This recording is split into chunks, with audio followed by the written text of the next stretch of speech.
ട്രിവാൻഡ്രത്തെ സ്വകാര്യ അഹങ്കാരമാണ് ആറ്റുകാൽ ദേവി ക്ഷേത്രം, കരിക്കകം, പത്മനാഭസ്വാമി ക്ഷേത്രം.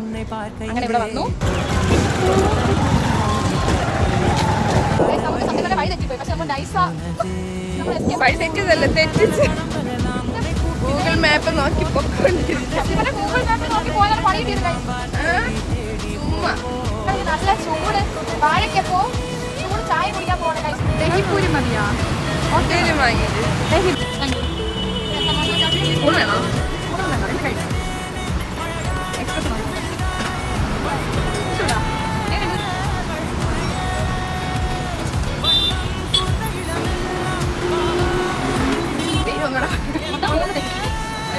ഞാനല്ല